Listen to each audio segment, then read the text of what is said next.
KTV Originals।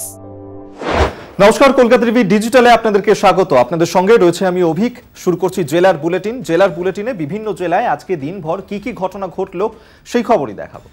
আবহাওয়ার খবর দিয়ে শুরু করি। ফের বৃষ্টির পূর্বাভাস।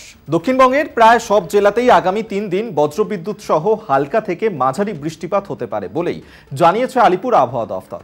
মঙ্গলবার সারা দিন কলকাতার আকাশেরও মুখ ভার থাকবে বলেই জানিয়েছে আলিপুর আবহাওয়া দফতর। এদিন সন্ধ্যের পর বিক্ষিপ্তভাবে কয়েক পশলা বৃষ্টি হতে পারে কলকাতায়। পাশাপাশি দক্ষিণবঙ্গের একাধিক জেলায় বজ্রবিদ্যুৎ সহ ঘন্টায় 30 থেকে 40 কিলোমিটার বেগে ঝোড়ো হাওয়া বইতে পারে।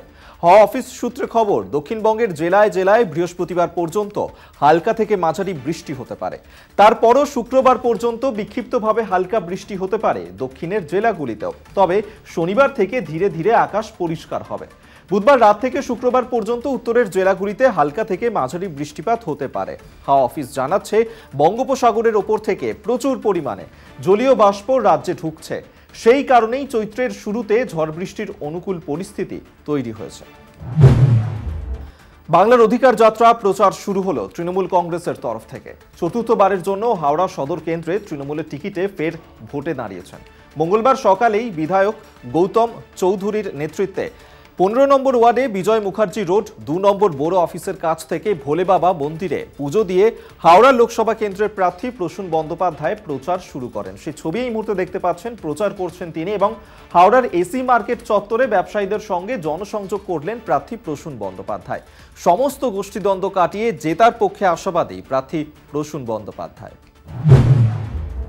আবারও প্রচারের ছবি। যাদবপুর লোকসভা কেন্দ্রে নির্বাচনী প্রচারে ঝড় তুললেন সুজন চক্রবর্তী এবং সৃজন ভট্টাচার্য। যাদবপুর কেন্দ্রের প্রার্থী সৃজন ভট্টাচার্যের হয়ে প্রচারে নামলেন যাদবপুরের প্রাক্তন সাংসদ সুজন চক্রবর্তী। ছবি দেখাচ্ছি। তিনি নিজেও এবার দমদম লোকসভা কেন্দ্রের প্রার্থী। সৃজন ভট্টাচার্য মঙ্গলবার কালীবাজার এলাকা থেকে প্রচার শুরু করেন।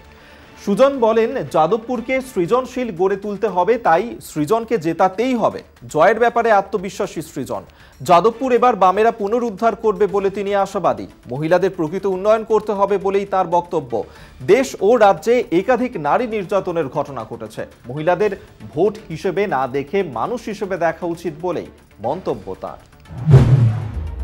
আসছি পরের খবরে। পদযাত্রার মধ্যে দিয়ে পশ্চিম মেদিনীপুর জেলায় প্রথম প্রচার শুরু করলেন মেদিনীপুর লোকসভা কেন্দ্রের তৃণমূল প্রার্থী জুন মালিয়া। খাকুড়দা ও সাউরিতে পদযাত্রার মধ্যে দিয়ে সারলেন প্রচার। সোমবার পূর্ব মেদিনীপুরের এগরা বিধানসভা কেন্দ্রে প্রচার সেরে মঙ্গলবার দাঁতন বিধানসভা কেন্দ্রে প্রচারে নামলেন। এদিনের এই প্রচার পদযাত্রায় প্রার্থীর সাথে পা মেলান দাঁতন বিধানসভা কেন্দ্রের বিধায়ক বিক্রমচন্দ্র প্রধান, জেলা যুব তৃণমূল সভাপতি নির্মাল্য চক্রবর্তী, ব্লক তৃণমূল সভাপতি ইফতেকার আলী সহ অন্যান্য নেতৃত্বরা। আজ সারা দিন দাঁতন বিধানসভা কেন্দ্রের বিভিন্ন এলাকাতেই প্রচার সারেন জুন মালিয়া। সামনেই লোকসভা নির্বাচন আর জোর কদমে শুরু হয়েছে প্রচার। লোকসভা নির্বাচনের প্রচারে বেরিয়ে ভোট জিততে মরিয়া লোকসভার প্রার্থীরা।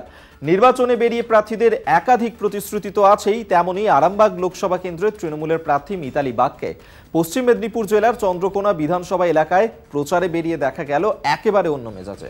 কৃষকদের সাথে মাঠে খুলতে দেখা গেল মিতালিকে। আলু তুলতে ঝুড়িতে করে সেই আলু কুড়িয়ে দিচ্ছেন আরামবাগ লোকসভা কেন্দ্রের তৃণমূল প্রার্থী। এক কথায় ভোট প্রচারে বেরিয়ে এলাকাবাসীর সঙ্গে মিশে গেলেন তিনি। এদিন চন্দ্রকোনা বিধানসভায় আরামবাগ লোকসভা কেন্দ্রের তৃণমূল প্রার্থী মিতালি বাগ চন্দ্রকোনায় প্রচারে বেরিয়ে দেখেন চন্দ্রকোনা বিধানসভার বিধায়ক অরূপ ধারা, রামজীবনপুর পুরসভার চেয়ারম্যান কল্যাণ তিওয়ারি সহ একাধিক নেতা কৃষকদের মাঠে আলু তুলছে। তা দেখে প্রার্থী মিতালি বাগ মাঠে নেমে কৃষকদের সঙ্গে হাত মেলান আলু তোলার কাজে। নির্বাচনে বেরিয়ে প্রার্থীদের একাধিক প্রতিশ্রুতি তো আছেই, তেমনি মঙ্গলবার সকাল সকাল প্রচারে বেরিয়ে চায়ের দোকানে জনগণের সঙ্গে জমাটি আড্ডায় মেতে উঠলেন তৃণমূল প্রার্থী প্রকাশ চিকবড়াই। এদিন সকালে প্রাতঃভ্রমণরত জনগণের সঙ্গে কথা বলেন প্রকাশ। এছাড়া চায়ের দোকানে বসে সবার সঙ্গে কথা বলেন তিনি। প্রকাশ চিকবড়াই জানিয়েছেন, এবছর জন বার্লার বিরুদ্ধে ভোট হবে, কেননা বিগত 5 বছর মানুষ সাংসদকে পায়নি। এদিন প্রকাশ চিকবড়াই অভিযোগ করেন, বিগত 5 বছরে এলাকায় সাংসদ কোনো উন্নয়ন করেনি। দিনহাটা চৌরাহাট বাজারের কোনো ব্যবসায়ী যদি এবার বিজেপিকে ভোট দেওয়ার কথা ভাবে এবং বিজেপির হয়ে প্রচারের কথা চিন্তা করে, তাহলে এর ফল তাদেরকে ভুগতে হবে। হ্যাঁ, এমনই বিস্ফোরক মন্তব্য করলেন তৃণমূলের দিনহাটা শহর ব্লক সভাপতি বিশু ধর। সোমবার কোচবিহার লোকসভা কেন্দ্রে তৃণমূল প্রার্থী জগদীশ বসুনিয়ার সমর্থনে দিনহাটার চওড়াহাট বাজারে ভোট প্রচারে গিয়ে এলাকার ব্যবসায়ীদের উদ্দেশ্যে এমনই হুমকি দিলেন বিশু বলেন, তারা সব সময় ব্যবসায়ীদের পাশে থাকেন, কিন্তু বিগত লোকসভা নির্বাচন এবং বিধানসভা নির্বাচনে দিনহাটা চওড়াহাট বাজারের ব্যবসায়ীরা বিজেপিকে ভোট দিয়েছে। তাই এবার যদি ব্যবসায়ীরা পুনরায় সেই কাজ করতে চান তাহলে তাদের ফল ভুগতে হবে। আসছি পরের খবরে। লিড দলেই সেই এলাকায় কাজ বেশি হবে, দলীয় নেতাদের বার্তা বিজেপি প্রার্থী। এগুলো প্রলোভন দেখানো হচ্ছে। ভোটের সময় এই কমেন্ট করা যায় না, নির্বাচন কমিশনের নজরে নিয়ে আসা হবে, পাল্টা প্রতিক্রিয়া তৃণমূলের। সোমবার সন্ধ্যায় বাঁকুড়া লোকসভার পুয়াবাগানে বিজেপির কর্মী সভায় এমনই মন্তব্য করেন বাঁকুড়ার বিজেপি প্রার্থী সুভাষ সরকার। বেশি কাজ করবে, লিড দিতে পারবে, তার এলাকায় বেশি কাজ হবে। দলের নেতাদের উদ্দেশ্যে এমনই দাওয়াই দেন সুভাষ আরও বলেন, প্রয়োজন অনুযায়ী কাজ থাকবে, তার সঙ্গে যে ভালো কাজ করবে তার জন্য আলাদা ইনসেনটিভ থাকবে। যারা যত বেশি লিড দেবে সেখানে সাংসদ তহবিলের কাজ তত বেশি হবে, সেখানে অর্থ বরাদ্দও বেশি হবে বলে জানান তিনি। এই মন্তব্যকে কটাক্ষ করতে ছাড়েনি তৃণমূল।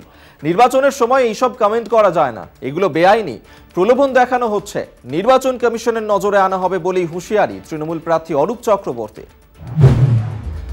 জেলার বুলেটিন আজ এই পর্যন্তই। আজকের মতন জেলার বুলেটিন শেষ করছি। তবে আমাদের জেলার বুলেটিন আপনাদের কেমন লাগছে অবশ্যই জানান আপনাদের মতামত। এছাড়াও আমাদের YouTube, Facebook page, Instagram, x handle, সেখানেও নজর থাক। এছাড়াও বিভিন্ন গুরুত্বপূর্ণ খবর পেতে হলে অবশ্যই নজর রাখতে হবে আমাদের অনলাইন সাইট কলকাতা টিভি অনলাইনে। দেখতে থাকুন কলকাতা টিভি, রাত দিন 7 দিন।